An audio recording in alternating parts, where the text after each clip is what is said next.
From the Watson Institute at Brown University, this is Trending Globally. I'm Sarah Baldwin. Today, something a little different. We wanted to share a new podcast from Watson. It's called Sensing the Sacred, and it's hosted by Finnian Gerety.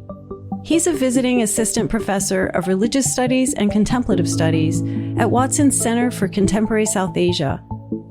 On each episode, Finn talks with an expert about a different aspect of spirituality and religion in South Asia, from the origins of yoga to the resurgence of Hindu nationalism in India. And as you can probably tell from those examples, Finn's conversations also shed light on the politics, culture, and history of the region. Finn's a musician and a filmmaker as well, and just such a fun, accessible guide. We think you'll really like it. On this episode, Finn's going to show me some highlights from a recent episode of his. It was with a scholar who's gotten into some very hot water lately for her academic work. Her name's Audrey Truschke, and she's been harassed on Twitter.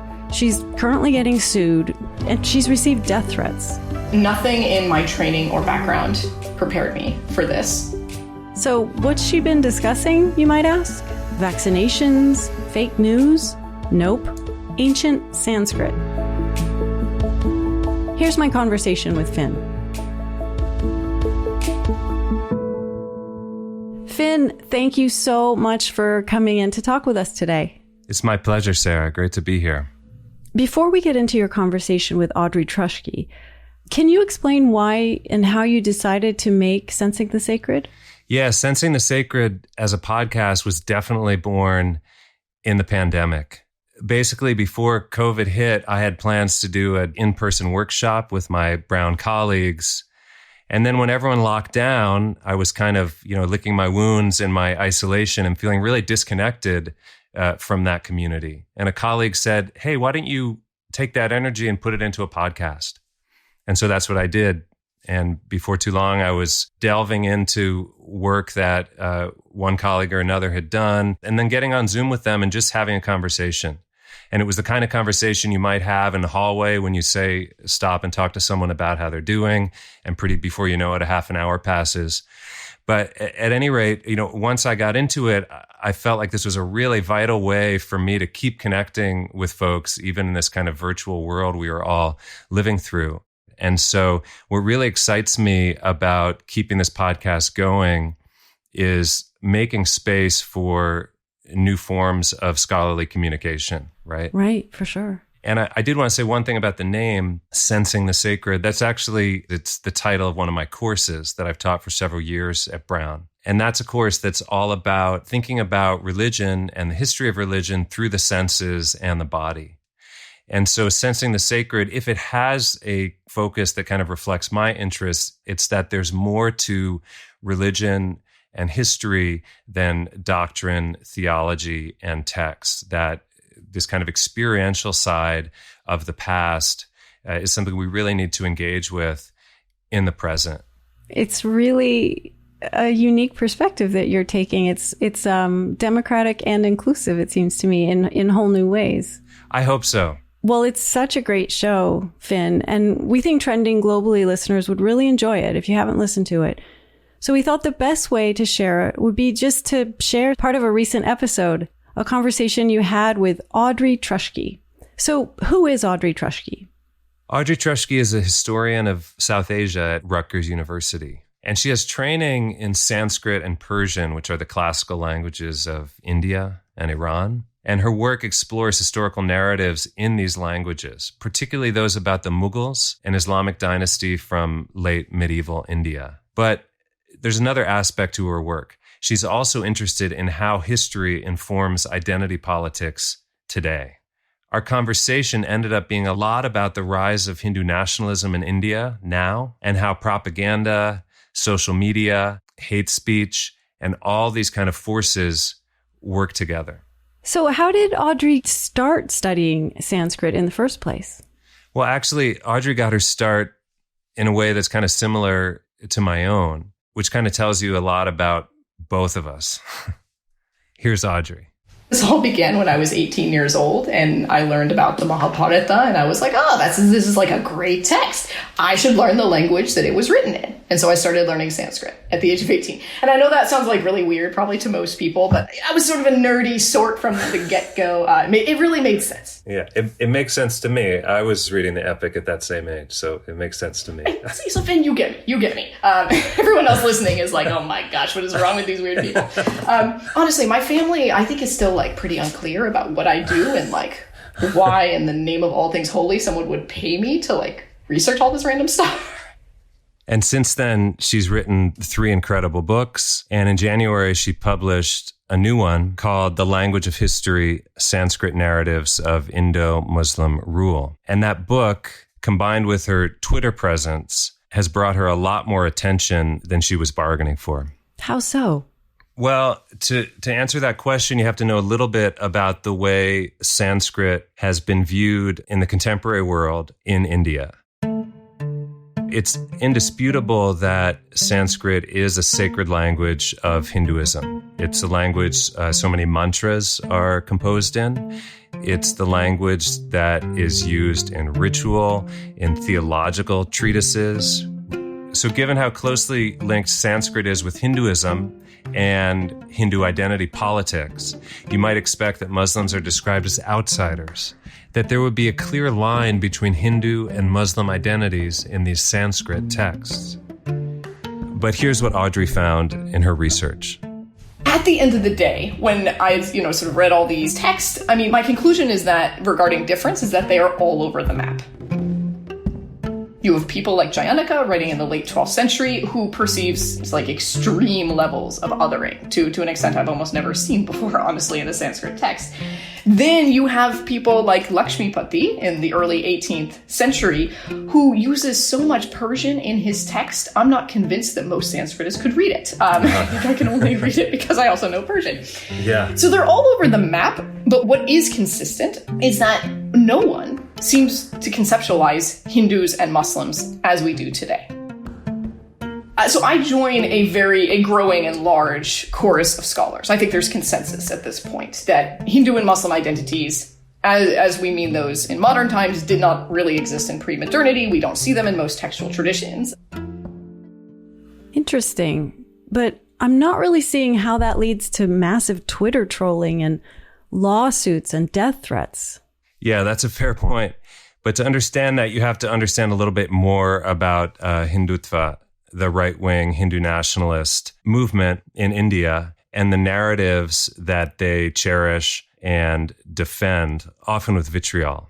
So Hindutva has its origins in the early 20th century in the Hindu nationalist movement that was involved in contesting British rule. And since then, it's grown, and especially in the early decade of the 21st century, it has been closely aligned with the rise of the current Prime Minister Narendra Modi. And the central narrative of Hindutva is that India is and has always been a Hindu nation. And so a lot of Hindutva propaganda and political discourse is aimed at marginalizing Muslims and trafficking in what Audrey and other scholars have rightly characterized as Islamophobia. So as Audrey describes, when it comes to Hindutva, the overarching theme is Muslims ruined everything that was great about Hindu civilization. And this creates a politics of grievance. And so then any Muslim, right, over 14% of modern day Indians are Muslim. So any Muslim walking along the street, going to, their job, doing, their daily life, can be sort of held responsible for this sort of imagined grievance that is, weighing down, modern Hindutva folks. And we've seen, a significant escalation since 2014, since the Modi Sarkar came to power, an escalation of violence, including deadly violence against Muslims. So you've drawn attention to the way that Hindutva, the Hindu nationalist movement, distorts the past to serve a present-day political agenda. So what happens when far-right politicians try to play the historian? I think what happens is that they get it really wrong and people end up getting hurt in modernity. And that is why I have felt compelled to speak out very vocally on this matter for numerous reasons. One is that as a pre-modern historian, I actually have the training required to sort of, issue corrections and criticisms to these political rewritings of the past. A lot of people don't have that training. Another is that it sort of hits me where I hurt. Like, I really do care about history. People come up with all sorts of like crazy conspiracy reasons why I care about this stuff. But like, let me just remind you all that historians and like scholars in general, like, we're a kind of odd group of folks. Like, we actually just really care about the past. But the last reason that I'll name here is, like I said, people are getting hurt in modernity. This is not just a sort of like, oh, let's make up and mythologize the past and it's going to be like a good story. And then we can all like take pride in our imagined, Hindu culture thousands of years ago, like rah rah. If it were just that, honestly, it wouldn't be nearly as threatening. But the problem is that that is weaponized to then go after an increasing number of people.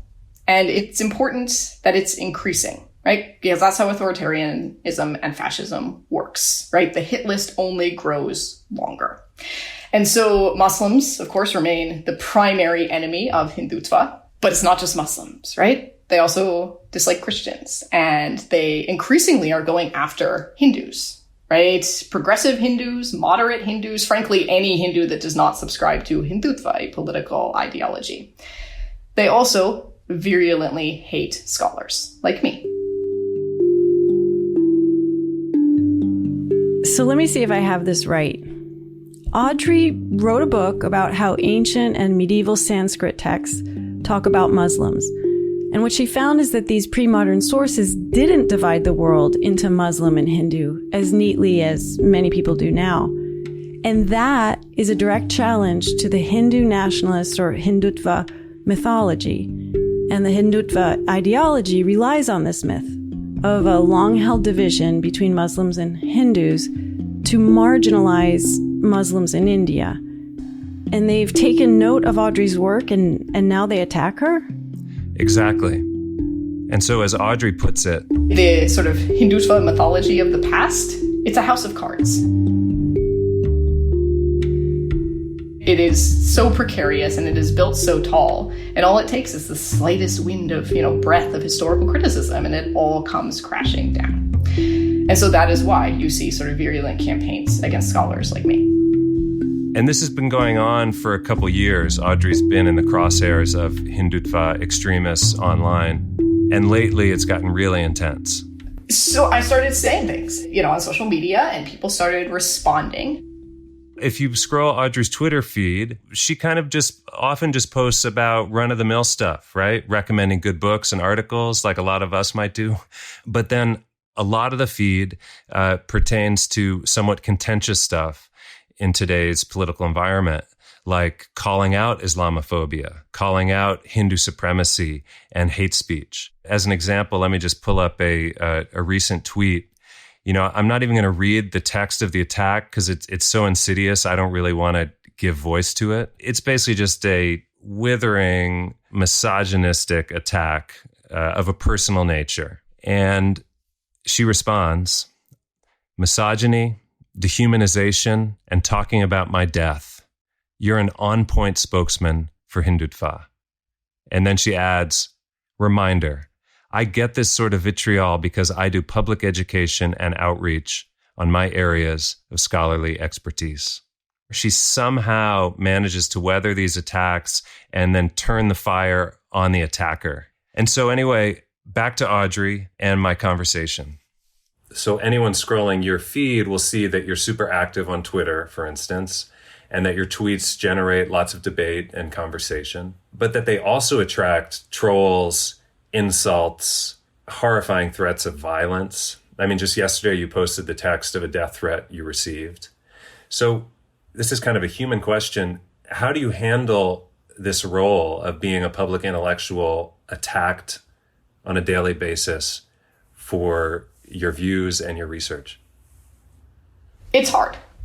That's the short answer. It's very difficult. Nothing in my training or background prepared me for this. Let me say a couple of things. One, there was agency on my part. Like, a lot of people would have walked away a long time ago from what I'm facing, and I have chosen not to.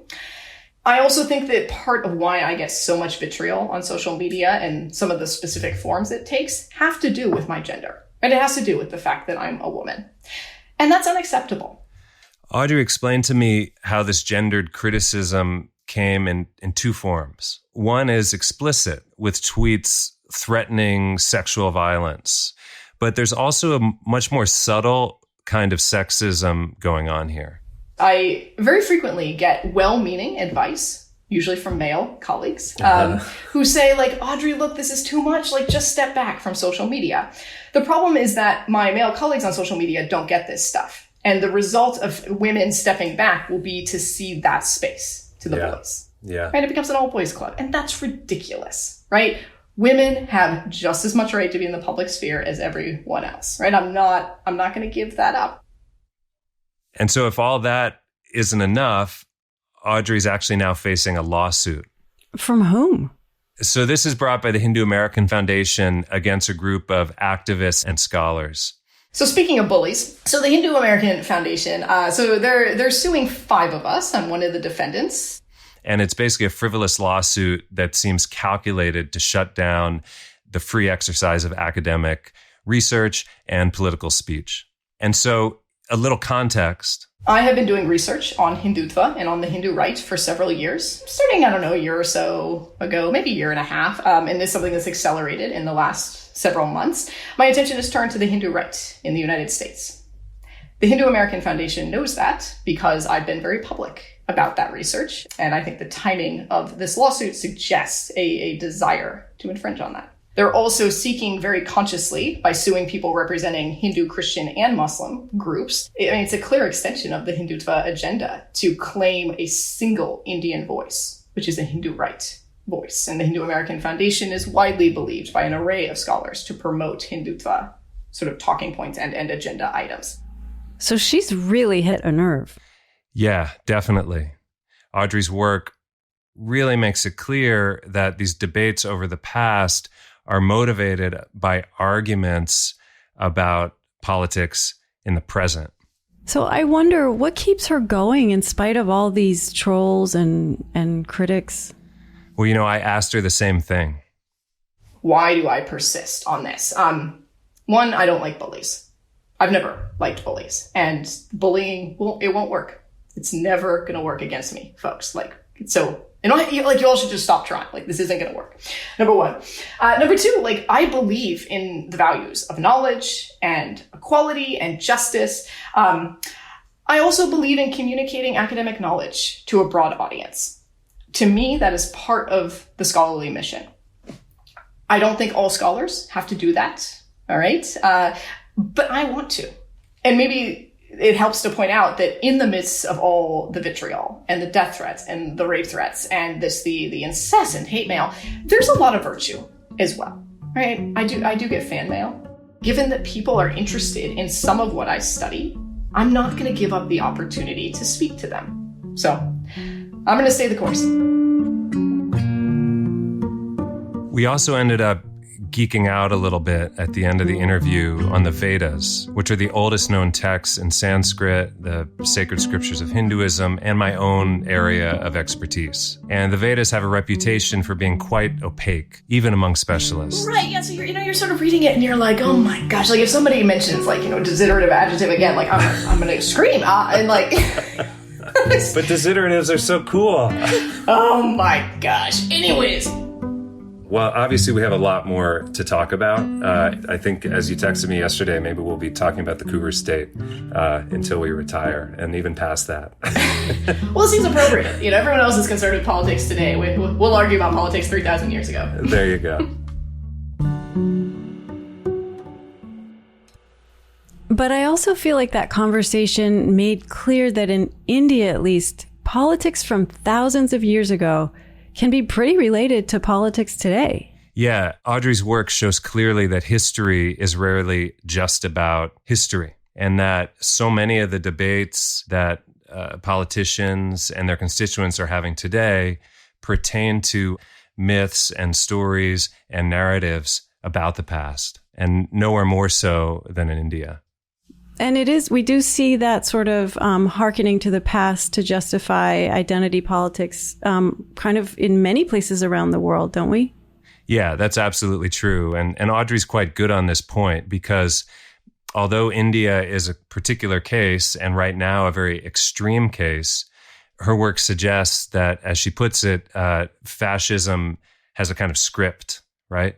And that it tends to work the same way in many different societies, whether that's the rise of white nationalism in the US, right?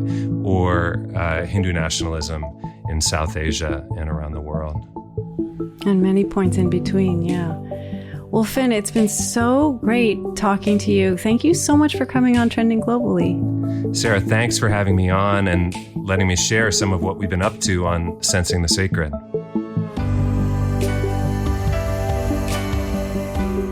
This episode of Trending Globally was produced by Dan Richards and Alina Coleman.